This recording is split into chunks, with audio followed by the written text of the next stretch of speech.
Nah, ini teman-teman. Sama kan? Ya, ini sikil of Satan ini, teman-teman. Nah, kalau diterangkan di atas itu Baal. Ya. Di atas itu Baal, yang bintang atau Venus itu Astaroth. Terus di tengah itu Leviathan, teman-teman. Ya. Terus Belial, ya. Terakhir itu Azazel. Jadi inilah iblis. Ada 7 sebenarnya ya, teman-teman. Ada Abaddon juga di situ. Nah, inilah iblis-iblis besarnya, ada 7. Makanya di dalam Wahyu 12 ayat 3 dikatakan naga itu punya 7 kepala. Ya. Kelihatan nggak gambarnya? Kata Mbak Teresa nggak kelihatan. Kelihatan nggak teman lainnya? Kelihatan nggak teman-teman? Oh, jelas. Mbak Teresa berarti Mbak Teresa yang nggak kelihatan. Ya, inilah 7 iblis, 7 kepala naga, teman-teman. Salah satunya Baal di atas itu. Ya. Nah, di bawah itu Sikil of Azazel, teman-teman, ya, dan Abaddon, si raja malaikat maut. Ya, teman-teman. Jadi kalau kalian di Wahyu 3, teman-teman, Wahyu 12 ayat 3 dan 4. Silakan dibaca. Naganya itu punya 7 kepala, artinya 7 iblis besar, teman-teman. Nah, itu yang dimaksud ya di kitab Wahyu 12 ayat 3 dan 4. Lalu naga itu adalah simbol iblis ya, dan ular itu simbol iblis, itu di Wahyu 12 ayat 9-nya. Nah, sama teman-teman. Nih, teman-teman, apakah sama dengan dengan Hindu? Sama. Ya. Sama, teman-teman. Itu nantilah kapan, kalau besok sudah siap, Intan perlihatkan semuanya. Halo teman-teman, terima kasih selalu setia bersama saya di channel My God is Great. Apologi Kristen yang selalu bersedia melayani kita, yaitu Asia Princess bersama dengan Intan. Teman-teman, mereka dulunya adalah orang-orang yang belum mengenal Tuhan. Mereka adalah orang yang percaya kepada keislamannya. Tetapi ketika mereka belajar mencari tahu kebenaran, akhirnya mereka jadi murtad dan percaya kepada Yesus Kristus. Adakah saudara-saudara kita Muslim yang mau belajar tentang video ini? Di mana kebenaran-kebenaran itu akan selalu diungkapkan dan tentunya akan menyakitkan. Kita pilih yang mana? Kita mau diikat hal-hal yang lahiriah, atau kita mau belajar dan mengarahkan diri kepada Kristus sepenuhnya. Oleh karena itu, mohon kerjasamanya teman-teman untuk kita bisa share, like video ini sebanyak-banyaknya, supaya saudara kita Muslim boleh mengenal kebenaran dan percaya kepada Yesus Kristus. Oleh karena itu, untuk tidak berlama-lama, kita akan melihat dan saksikan video ini sampai selesai. Tuhan memberkati saudara sekalian. Shalom.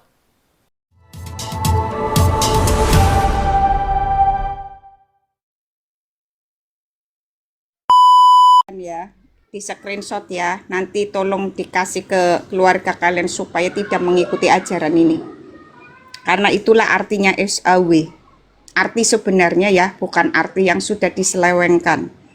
Inilah arti yang sebenarnya ya.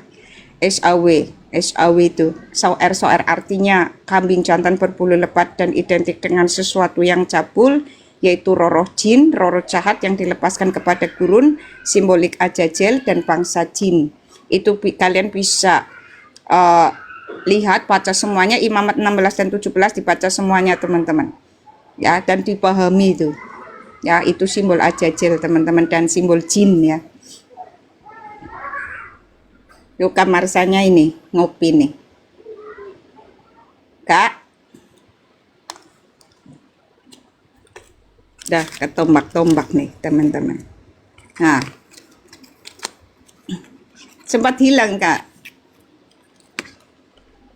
Iya, lanjut Mbak Intan. Teman-teman tolong cek. Iya, tolong di tap-tap di layar ya teman-teman. Thank you teman-teman. Lanjut Mbak Intan, saya nggak bisa banyak ngomong ya nanti, karena saya cuma satu device, nanti saya kena ini ya. Teman-teman tolong dibantu tap-tap layar ya, di share ya. Thank you semuanya. Iya, tap-tap dong teman-teman ya. Akun besarku tak kenal loh kemarin. Nah ini teman-teman, sebenarnya siapa sih yang disembah mereka ini? Si kambing, Baal ya. Baal ini bulan sapi, tapi nanti kita bahas lebih jauh lagi teman-teman setelah semuanya terkumpulkan datanya ya. Ini kan baru separuh ya. Nanti kapan ya Kak ya, Kak Marsha? Udah pulih semua akunnya? Ada yang hilang 2 itu.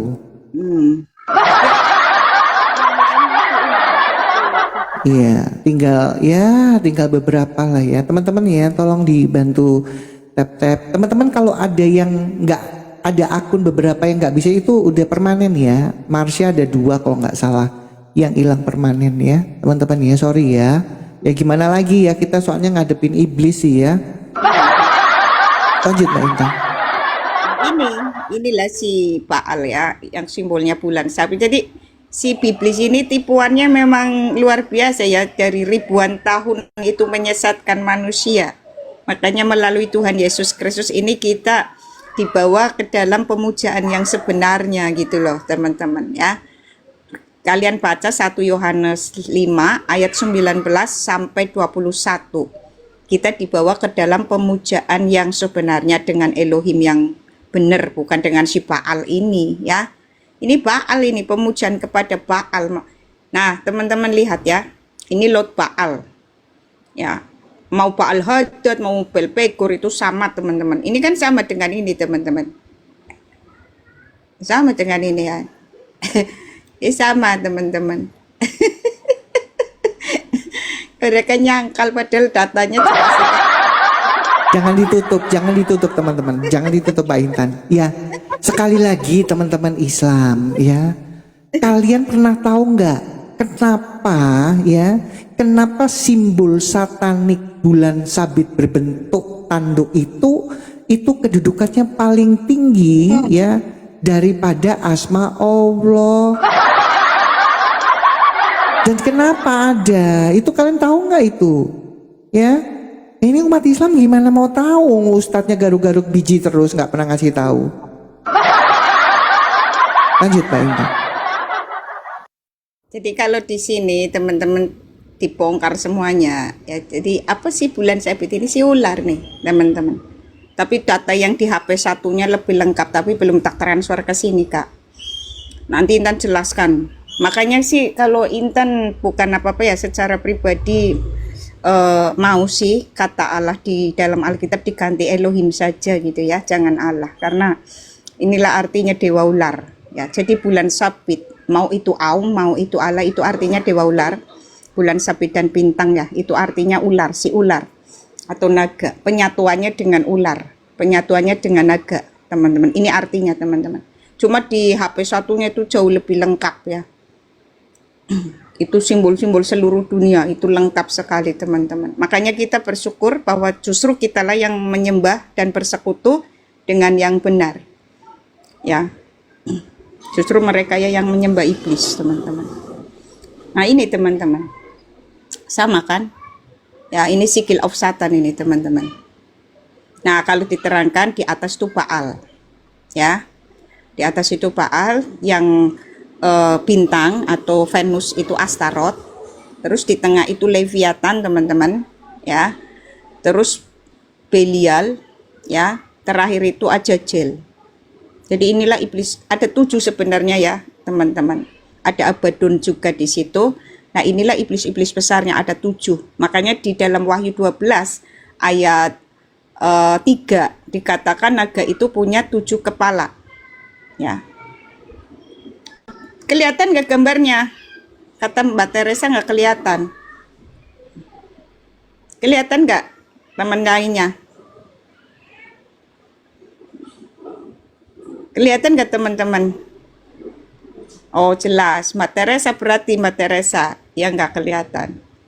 Nah inilah 7 kepala naga teman-teman. Salah satunya Baal di atas itu. Ya. Nah, di bawah itu Sigil of Azazel teman-teman ya, dan Abaddon, si raja malaikat maut ya teman-teman. Jadi kalau kalian di Wahyu 3 teman-teman, Wahyu 12 ayat 3 dan 4. Silakan dibaca. Naganya itu punya 7 kepala, artinya 7 iblis besar teman-teman. Nah, itu yang dimaksud ya di kitab Wahyu 12 ayat 3 dan 4. Lalu naga itu adalah simbol iblis ya, dan ular itu simbol iblis, itu di Wahyu 12 ayat 9-nya. Nah, sama teman-teman. Nih, teman-teman, apakah sama dengan dengan Hindu? Sama. Ya. Sama, teman-teman. Itu nantilah kapan, kalau besok sudah siap, Intan perlihatkan semuanya. Ya. Semuanya sama di luar Tuhan Yesus Kristus, itu menyembah yang sama. Ya, teman-teman. Menyembah yang sama. Jadi ada channel orang Kristen nih, Oten, channel Oten ini kok bisa-bisanya mengatakan bahwa Buddha ini mengajarkannya sama dengan Yesus. Nah, ini Oten ini nggak tahu tipuan iblis yang paling mengerikan justru di dalam ajaran kebaikan. Ya, ini Oten nggak tahu ini. Sayangnya Intan nggak ngerti apa itu, karena lihatnya di YouTube ya teman-teman. Kalau di TikTok ada, tak hajar ini Oten. Ya, katanya ada biksu ya, kalau di Buddha kan itu biksu ya. Ada biksu mimpi, katanya Yesus Kristus mendatangi dia, terus ngomong bahwa ajarannya benar, ajaran Buddha itu sama, benar gitu loh. Nah, ini kan harus di-compare. Yesusnya ini adalah Yesus Kristus yang asli atau Yesus lainnya? Karena Biblis ini bisa menyerupai. Sedangkan orang Buddha ini nggak punya Roh Kudus, bahkan menolak. Tuhan itu menolak. Ya, inilah cara iblis yang paling mengerikan ketika sudah bersembunyi di dalam ajaran baik, teman-teman. Hati-hati, karena semuanya itu, dan kalau kita pahami dari peradaban awal manusia Mesopotamia sampai peradaban modern saat ini, hanya satu tujuannya, agar supaya orang-orang tidak ikut Yesus Kristus. Ini yang harus disadari. Ya, ini Oten-Oten model begini itu gimana gitu loh, nggak ngerti yang tadi Intan jelaskan. Begitu roh lepas itu harus melawan seluruh iblis. Sedangkan kalau kita tidak punya Roh Kudus, kita kalah. Sedangkan Roh Kudus ini baru bisa ada di dalam diri manusia ketika manusia bersekutu dengan Yesus Kristus, dengan Sang Firman. Ini yang harus dipahami. Mau dia itu ajarannya terlihat kasih, baik dan sebagainya, nggak berguna. Begitu roh lepas, tidak memiliki ikatan dengan Roh Kudus, tidak punya Roh Kudus, udah kalah. Tetap kalah. Karena yang tadi Intan jelaskan, Intan sederhanakan begini teman-teman. Manusia ini ketika sudah jatuh dalam dosa, frekuensi pikirannya turun. Ketika pelaku-pelaku meditasi ini mencoba menaikkan frekuensi pikiran, itu pun hanya sampai sekitar, kalau gelombang gamma ya teman-teman, itu hanya bisa dicapai manusia yang benar-benar mengkuduskan diri ini hanya bisa sampai 120 Hz-an. Tidak bisa lebih dari 120 Hz. Gelombang gamma yang bisa dihasilkan oleh pikiran manusia. Ya, itu hanya sekitar segitu tingginya 120 Hz. Tahu nggak si Ajajal Raja Iblis berapa Hz dia? 600-an Hz lebih. Gak sanggup kita.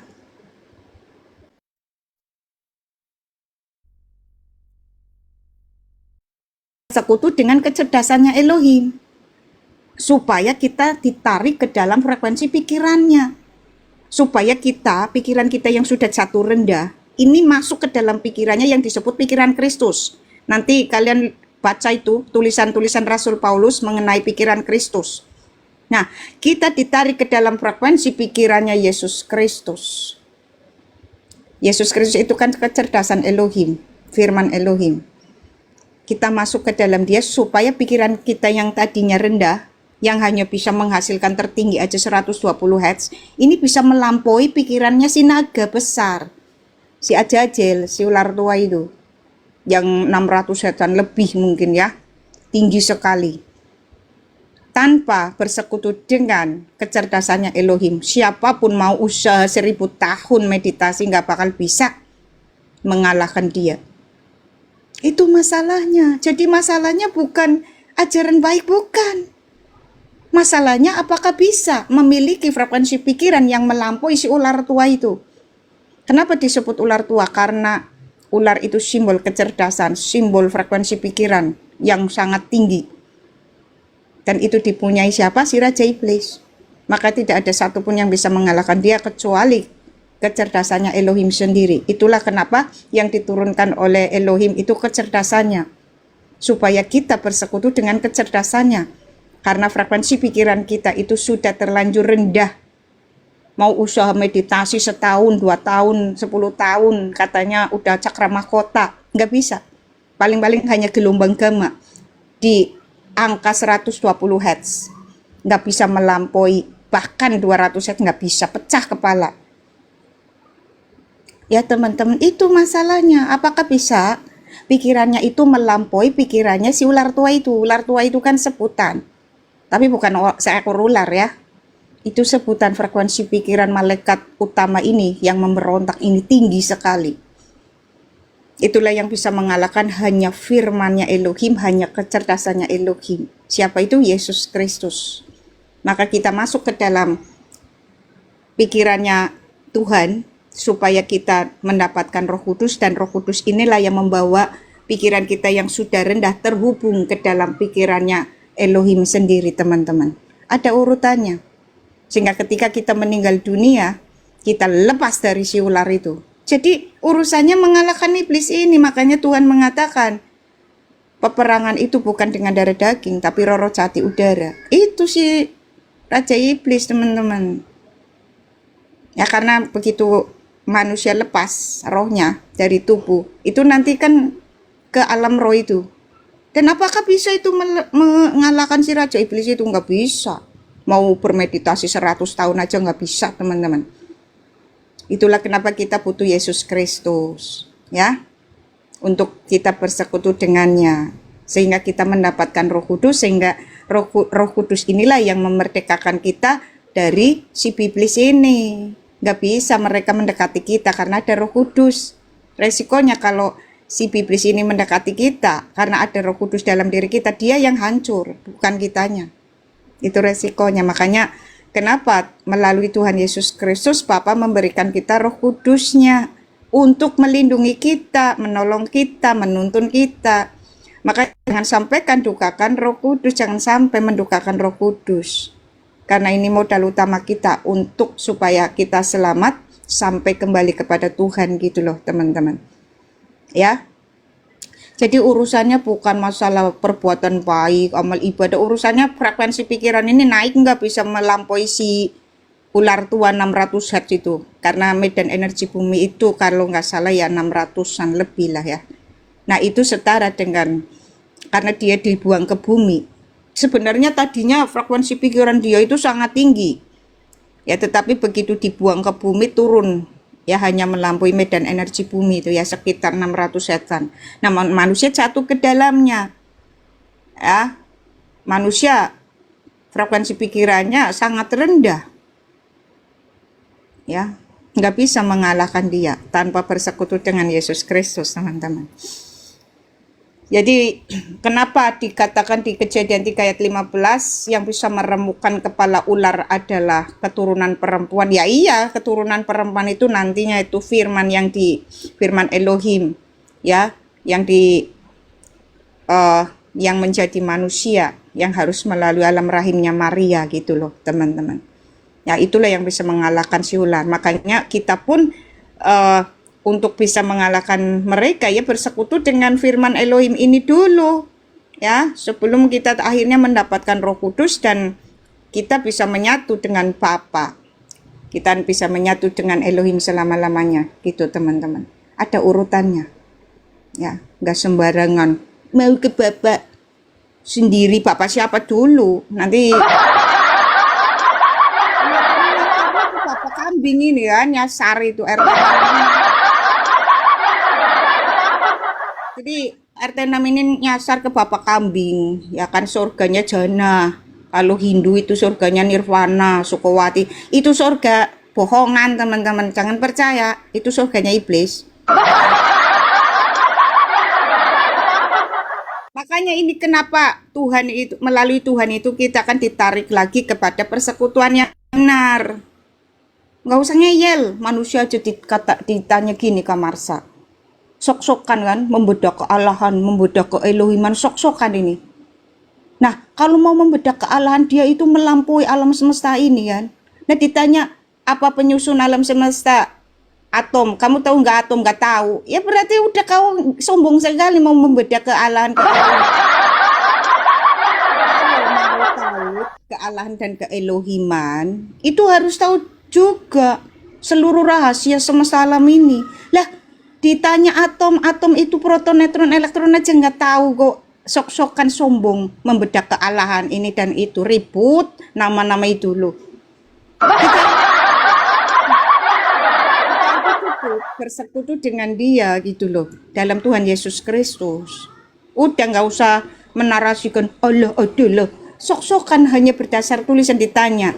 Udah Kak, kau mau membedah kealahan, sedangkan Elohim kita itu melampaui apapun di alam semesta ini. Melampaui bahkan energi sendiri, itu berasal dari pancaran dari pikirannya. Sekarang aku tanya, kalau kau mau mengetahui kealahan, berarti kau harus tahu rahasia alam semesta ini. Alam semesta tersusun dari apa? Plonga-plongo.